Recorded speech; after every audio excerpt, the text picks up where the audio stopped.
કાર્યક્રમમાં મારો સૂર રહેશે. અમારો ઉમેદવાર કોંગ્રેસ પાર્ટીનું મોવડી મંડળ એટલે ખાસ કરીને ભાવ વિધાનસભાની 18 આલમ 36 કોમ અમારો ઉમેદવાર નક્કી કરશે અને જનતાએ ઉમેદવાર નક્કી કરેલો હોય ત્યારે જનતા એને આશીર્વાદ આપશે.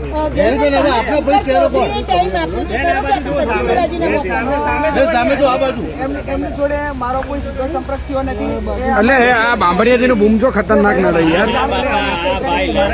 નિયમ પ્રમાણે અમારે 14 દિવસની અંદર રાજીનામું આપવાનું થાય તો આજે ગુજરાત પ્રદેશ કોંગ્રેસ સમિતિમાં બૂમ ફેરવી દો આપણું એમપી તરીકેનું સન્માન પણ છે અને કાર્યકરોને ડબલ વખત ના આવવું પડે એટલા માટે કરીને આજનો દિવસ અમે અહીંયા રાજીનામું આપી અને પછી પ્રદેશ સમિતિ બાંભણિયાજી તમારો બૂમ નડાય યાર.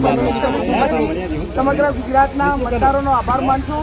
સમગ્ર ગુજરાતમાં કોંગ્રેસ પાર્ટીને સારા એવા વોટ એ ગુજરાતની જનતાએ આપ્યા. અમારા ઉમેદવારો લડાઈ રીતે લડ્યા. મનોબળ પૂરું પાડવા માટેનો એક આભાર દર્શન માટેનો કાર્યક્રમ ગુજરાત પ્રદેશ કોંગ્રેસ સમિતિના પ્રમુખે રાખ્યો છે ત્યારે અમે અહીંથી બધા ત્યાં જઈશું.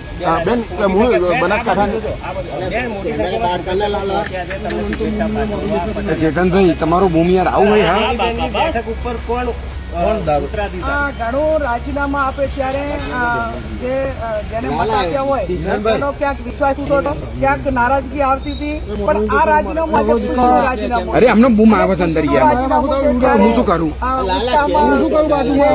જવાબદારી જે પ્રજાએ સોંપી હતી અને ઉત્સાહમાં વધારો એટલા માટે કહી શકાય કે એક રાજીનામું એવું હોય કે જે વ્યક્તિ પોતાના સ્વાર્થ માટે આપે અને આ રાજીનામું એવું છે કે બંધારણીય બાબતને ધ્યાનમાં રાખીને લોકોની ખુશી સાથેનું રાજીનામું છે.